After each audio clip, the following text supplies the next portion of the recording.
Mr. President, good morning, and welcome to the Atlantic Council, all of you, and those who are watching on Zoom. I'm Adrienne Arsht, the Executive Vice Chair of the Atlantic Council, and it's quite a privilege to have you here, Mr. President, and so I welcome you on behalf of the board. We're so grateful you took the time to address our community, despite your very busy agenda in Washington. The work of the Africa Center is critical to the Council's mission of shaping the global future together. We hope the summit you attended yesterday at the White House went well, and thank you for giving us, here at the Atlantic Council, the opportunity to hear your readout and to hear about the country and the continent and how US and Africa can engage together. And now that's my official remarks, but let me put on a different hat, something very personal. In 1968, in January of 1968, I went to spend as much time as I could in Africa. It ended up being about 4 months. I was 26 years old, and I started in northern Ethiopia, in Gondar, Lalibela, came down Kenya, spent a day in, it was then Zanzibar, and wove back and forth across the continent. I ended up in Beira, in Mozambique, of course, South Africa on the Blue Train, and many, many occasions in game parks. And on the West Coast, I went to Senegal, Ivory Coast, and then went up to the Canary Islands. Your entire continent matters deeply, and we don't pay attention to it enough, and that is at our peril. And I went back about a year ago to spend some specific time in the Mara Masa tagging giraffes for the Smithsonian and to follow conservation. I'm wearing a bracelet, which, as the president said, each of the animals that represents, there's a zebra, a lion, an elephant. We've got cheetah or leopard, and I wear it with good memories and really honored that I was asked to introduce you. So I will now turn this over to Dr. Joseph Sani, who will make a few opening remarks that are more significant.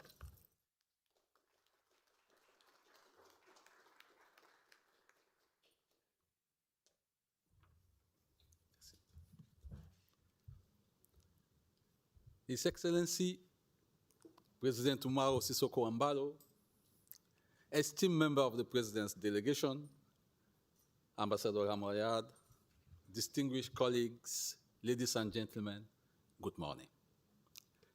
I would also like to extend a warm welcome to everyone participating online from Africa and around the world at this important gathering hosted by the Atlantic Council. I'm Dr. Joseph Sani, a peace builder, Vice President of U.S. Institute of Peace, and I lead the Africa Center. As we come together today, following an extraordinary high-level summit in the U.S. Capitol, which brought together 5 African presidents, we focus on the implication of this landmark gathering. The summit, occurring during the formative months of a new U.S. administration, offers a fresh perspective on trade policies and the evolving dynamics of African-U.S. relations. The introduction by the Trump administration of a trade over aid strategy and the significance of the recent Washington Accord between the Democratic Republic of the Congo and Rwanda create a multifaceted landscape that requires our thoughtful consideration. Today, we are honored to welcome a leader, a friend, whose vision and commitment to peace and development resonate deeply across Africa and beyond. It is my distinct pleasure to introduce a brother, a friend, His Excellency President Umaro Sissoco Embaló of the Republic of Guinea-Bissau. President Embaló exemplifies the spirit of contemporary African leadership, characterized by his unwavering commitment to cultivating strong international partnerships and fostering sustainable development across the region. Since taking office in January 2020, President Embaló has championed a non-aligned foreign policy that uniquely positions Guinea-Bissau in the global arena. His insightful diplomatic engagements with world leaders have undeniably strengthened Guinea-Bissau's diplomatic ties and enhanced its international profile. The recent elevation of Guinea-Bissau's relationship with China to a strategic partnership highlights the country's growing influence and potential in various sectors, including infrastructure, education, healthcare, and critical minerals. His leadership in the region exemplifies how diplomatic engagement can pave the way for lasting peace, stability, and mutually beneficial relationships. Today, we have the unique opportunity to hear President Embaló share his insights on the future of US-Africa trade and security. His perspective is crucial as we navigate the complexity of our global interconnectedness. In one of our conversations recently on global geopolitics, he said to me, "Brother Sani, there are small countries, but no small states in the global arena." Under his leadership, Guinea-Bissau truly exemplifies this proposition, and the summit this week reinforces that argument. President Embaló, thank you for your time, and I will now pass it on to Rada. Thank you so much. Thank you. Thank you. Thank you very much, Dr. Sani, for your valuable support on this unique event. Unique because, Mr. President, this is an Atlantic Council front page. This is the highest platform we have in our organization. So welcome, President Embaló. Before we start, I would like to thank Adrienne Ash for her kind remarks at the opening of this event. It's a true honor to have her. She's a extraordinary woman, a passionate game changer, who is the heart of the Atlantic Council. You can see her name everywhere on the walls of this building. It says something, it's meaningful about her commitment to this family. I would like also to recognize, Mr. President Embaló, all these ambassadors who came today to welcome you. Ambassador Margaret Mensah Williams of Namibia, Ambassador of Central African Republic, Martial Nubu, Ambassador Gonig of Eswatini, Ambassador Ibrahim Touré of Côte d'Ivoire, Ambassador Alfredo Fabio Nvunga of Mozambique, Ambassador Agnola Aunemu of Benin, and other embassies represented, France, Spain, Angola, Madagascar, and others. Yesterday, Mr. President, at the White House, President Trump expressed great satisfaction in the meeting with you. Very different tone from the meeting with the South African president. Tell us about your first impressions, your impressions of Trump himself. What are they? You were seated right across in front of him. Thank you for inviting me. You know, my brother San already said, Mr. Trump is meeting my colleague, president. Not impressive. Because I'm meeting my colleague with the president of US, voted by the US citizen. I'm from Guinea-Bissau. He's inviting me to come to meet him here. We already also invite him to come to Guinea-Bissau. I'm saying always, our leadership, the new generation in Africa, we change our mind and then we change our dignity. And it's why when they are coming to us, it's like when I am in Namibia, it's the same for me. I'm feeling the same when I am in Senegal. Of course, it's different because in Senegal, I come to see my brother, not friend. When I'm going to Namibia, I'm going to see another brothers. But Trump received us very kindly, and then is respecting us. Yesterday, we spent quality time with him. We talk about Africa. And then President Trump, one thing I appreciate a lot from him is know what you want. You know what you want. He say, what I give you, what you give me. It's the win-win partnership. This for me is important. Yeah. So, President, many observers in Washington, D.C. were surprised by this summit. How did this happen? People say that you met at the Vatican and you brought up that idea of having these 5 presidents at the White House yesterday. Well, I met President Trump in Paris, not in Vatican. Oh. I was in my state visit in Paris last year in December, and he was there also on the Cathedral of Paris. Of course, we talk about Africa. I'm saying, it's not the first time he was inviting me when I was Prime Minister to visit him. I was here in my capacity of Prime Minister of Guinea-Bissau.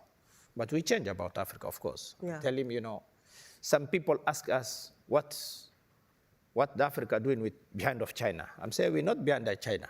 China, we are together. The China. They're asking us, do we need water? Take water. No. But here, when do we say the water? Sometime I am here, I'm already in the power 5 years. Right. And when we are talking about project with US and our friend from Western people, the delay is too long. And the Chinese, one thing you are according today, tomorrow they're already there and you're going to say we're here. How are we going to leave the Chinese? I see. Your country, Guinea-Bissau, is not, correct me if I'm wrong, targeted by the travel ban or the tariff increase, right? What does it mean you have a special relationship with President Trump? Or? No, because, you know, in 2023, we was sanctioned US. I took degree to sanction US because they were sanctioning us. Okay. About the wrong issue. You retaliated? Of course. Not retaliated. We're saying they sanction us, we're going to sanction them. Okay. But after that, the former president sent the special envoy to Guinea-Bissau. We resolved this crisis because it was the mistake. They say it was the mistake. And then we continue to be good friends because Linda Thompson, who was the Undersecretary of State of African issue, he was in the UN ambassadors. He come to Guinea-Bissau. They apologize to say this is the mistake. We say, okay, we can continue to have good relationship. So it was a reset and you have been able to reconnect? Absolutely. Okay. We reconnect. And then with President Trump, I think we are following the same level of the relation with Guinea-Bissau. But this issue to say Guinea-Bissau, they don't tax, we don't have a lot of commercial trade issue with the US. Okay. I think is that. Okay. And what about these 5 countries? How have they been selected? Senegal, Guinea-Bissau, of course, Liberia, Mauritania. You know, we are the neighbors also. Once you are crossing the Atlantic Ocean, you are already in Senegal, Guinea-Bissau, and Mauritania. So it's because you are all coastal countries. Exactly. That's what you have in common. About the tariff, I plan to ask you a question about how the tariff increase would hit economically the African countries. But at the White House, in the press conference yesterday, I was surprised of Donald Trump's answer to a journalist question. The journalist question was, do you expect any of the countries here to face tariffs as well? And President Trump answered, I hadn't thought of it, but maybe I don't think so. These are friends of mine now. So should we understand there is a tariff exemption now for Africans? Well, this is a good question. I believe the President Trump know what he wants and what to do. Today in Africa, I think most the countries, we have more relation, the trade relation, commercial relation with China, not with the US. Is why it don't gonna have impact like in Europe or in Asia.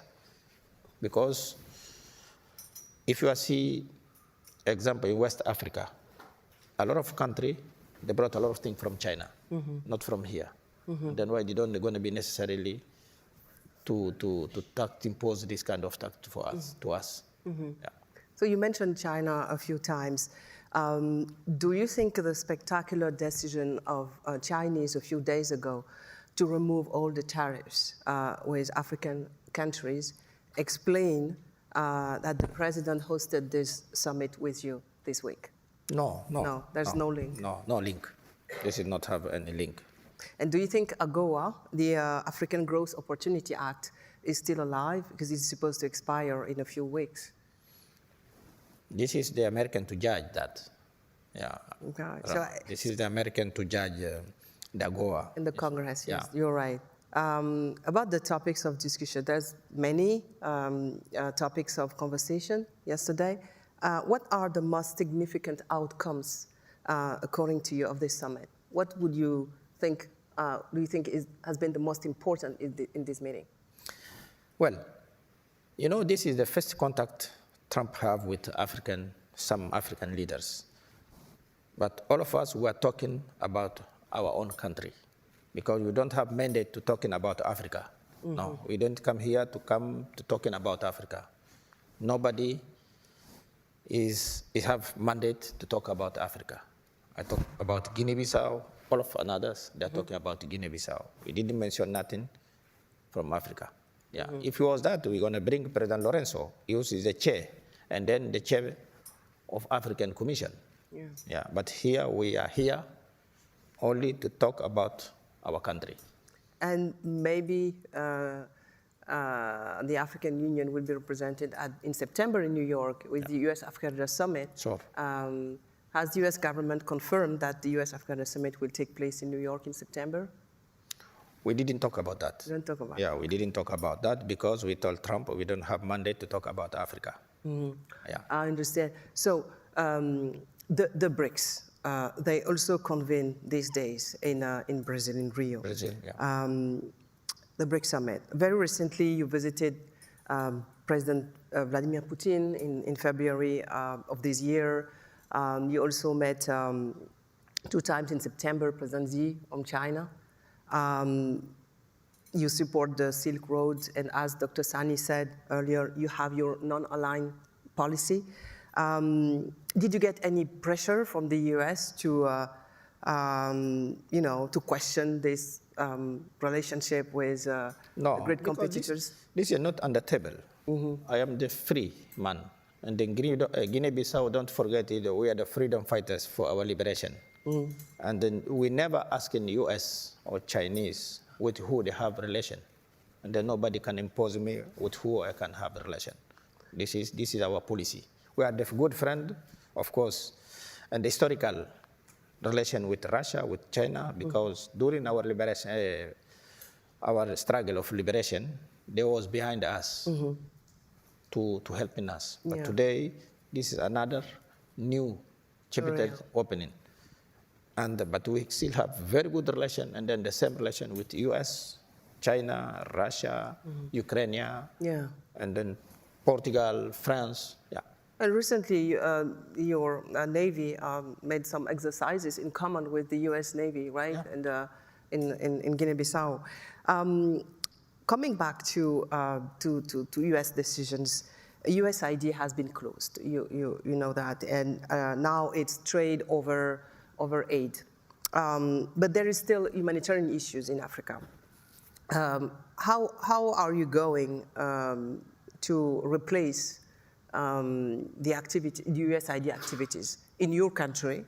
Have you been affected by this decision? No. No. No. We don't going to be affected with the decision. But this department is very important. But you know our policy in Guinea-Bissau, my own policy, a lot of think about the decision on country. We don't make comment about that. This is the decision, the sovereignty decision of Donald Trump. This is not matter us to judge. Is there close something? We close reopening USA Day. This is their own policy. Yeah, we can't make judgment for that. Yeah.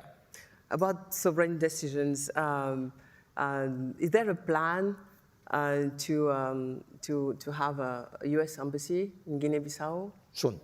Because Denise Kirkpatrick was the representative of the U.S., but she was located in Senegal.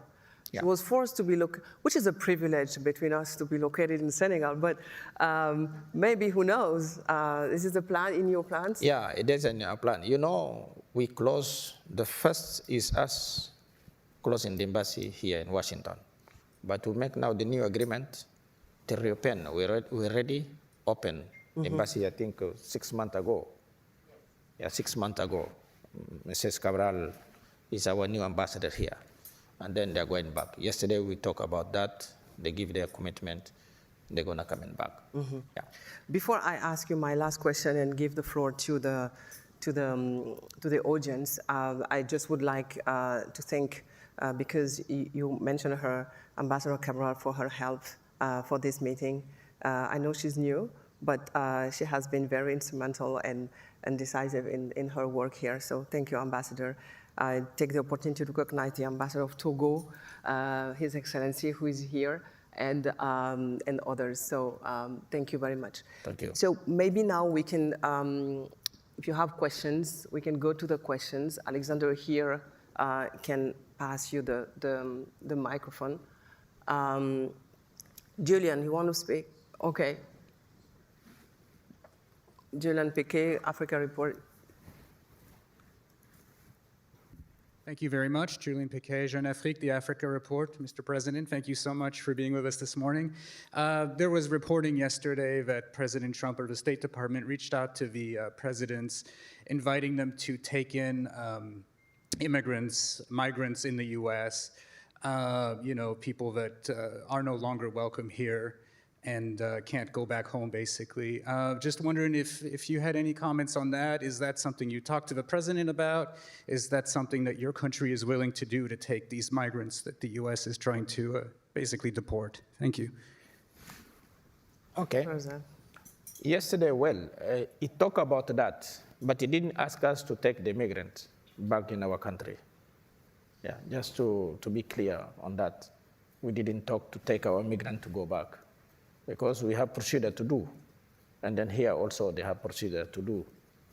And, but if they are a citizen of Guinea-Bissau, they are illegal here. If they want to go back to Guinea-Bissau, of course they're going back home. But if another citizen, why are we going to take them? No, our policy don't accept that. Yeah. Thank you, Julian. Another question? Sir, CB, the mic. Hi, my name is Samuel from Bro Energy. I have 2 questions for you. What is your expectation from the summit? And then if you can talk about energy opportunity in Guinea-Bissau. Thank you. Okay. We are expecting to receive more that American enterprise to come to invest in Guinea-Bissau. This we are expecting. President, I have questions from the virtual audience too. I'm going just to take one. President Embaló, thank you for coming to the United States. What are Guinea-Bissau big projects you presented to Trump? What are major projects you presented to the US? Abdoulaye Sambo. We are present him, we let him know what you have in Guinea-Bissau. We have phosphate, bauxite, then oil, we are looking for gas because you know we are the neighbor of Senegal and of Guinea-Conakry. And if, example, some enterprises, American enterprise, they want to come to Guinea-Bissau, they can come, yeah, to invest in Guinea-Bissau. They are welcome.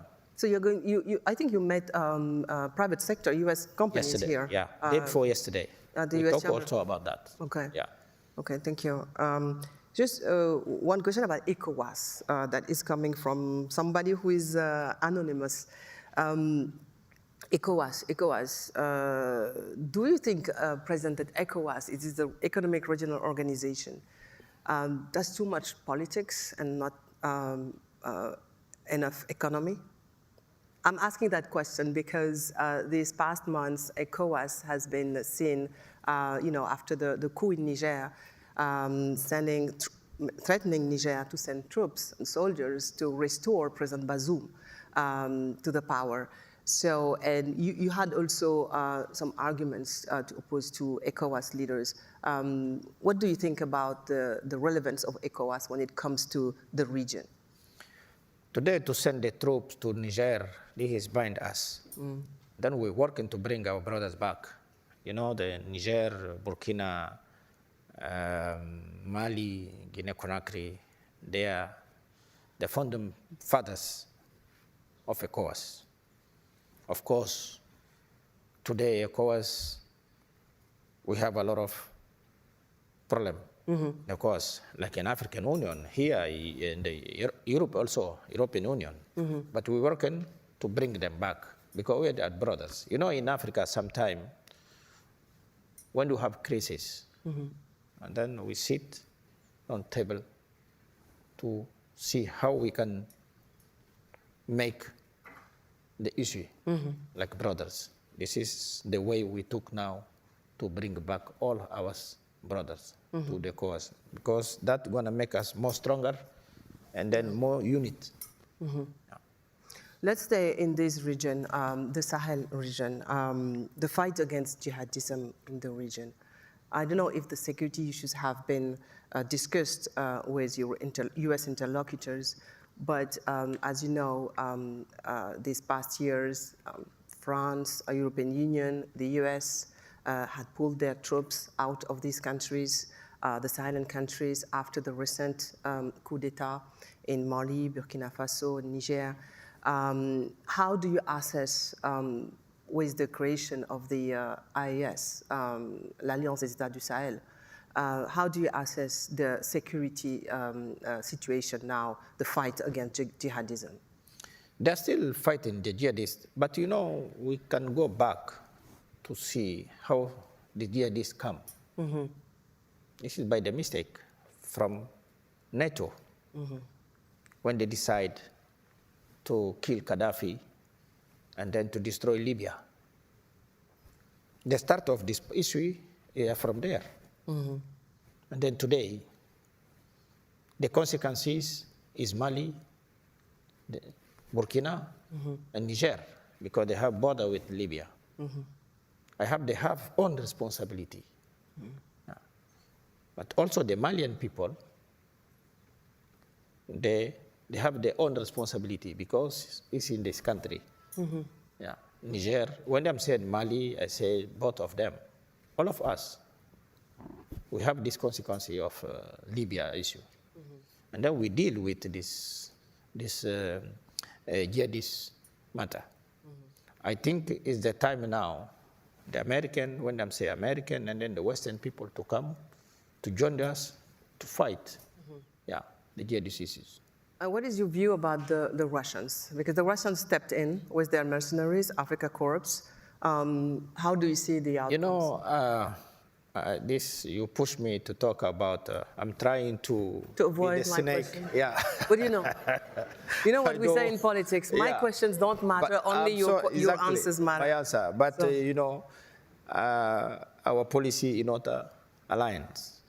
This is my own view. It's why I don't talk about American, about Russian, about Chinese. I am their good friends. Yeah. I don't want to talk about the Russian here. I am in US.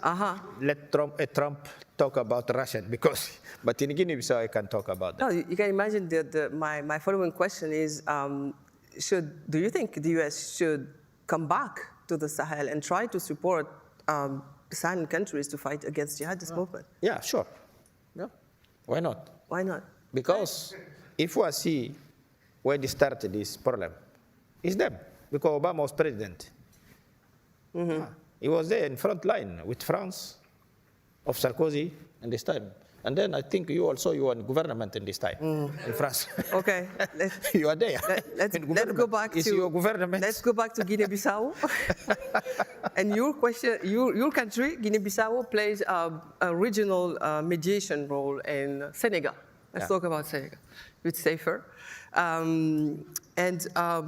So you played a role in the agreement on the conflict between in Casamance between Senegal and the MFDC rebels in February 2025.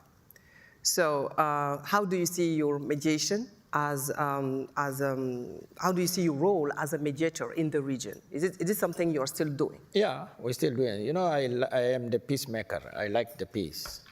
From our experience, we have our first war of liberation and then the civil war. When you have this kind of experience, I think it's important to be the peacemaker. Senegal, we are the brothers with Senegal. We have the same border, the same people. And this problem, I think, took long time. Yeah, many years. A lot of people died. But today, I think it's behind all of us. Yeah. Today. We know your proximity with President Macky Sall, who is, by the way, a member of our board, Adrienne. How have you been able to manage the relationship with the new power in Senegal? Macky, everybody knows Macky, my brother. Yeah. And then I deal state, Guinea-Bissau. But today also, the President Jomai is my younger brother. Macky is my brother. President Jomai is my younger brother. Yeah. So who is the president there is Jomai. I'm going to work with him. Okay. Yeah, we have good relation. That's fantastic. So let's go back to the African Union, because the African Union, like you said earlier, is led by Angola this year, Angola's presidency. We have only 2 minutes, but what are your expectations of Angola's presidency of the African Union? And additional question for you, is there a Lusophone diplomatic model? Today I think is Angola to judge that. I don't want to make any commentary about this thing, but we proud, and I am happy to see President Lorenzo come the chair of African Union, because the Lusophone. And then 1 week, we're going to have the summit of all the Portuguese-speaking countries in Guinea-Bissau. Guinea-Bissau is going to be the chair. Yeah, and then President Lorenzo is my brother. Another family. Yeah, we are the family. Thank you, Mr. President. Thank you I think we are running late, and I have to end the conversation. But it was a true privilege to have you here. Thank you. We have been very happy to hear your first thoughts after your meetings. You are still having meetings today, right? I think it's the last one. Yeah. You're going to the State Department? No, I'm not going. I already met the president yesterday. Okay. I'm waiting him in the hotel. Okay. What? So we wish you a very nice day, and consider the Atlantic Council as your home next time you are in Washington. And thank you to your delegation and all the ministers who were with you today. And we wish you the very best for the next. Thank you.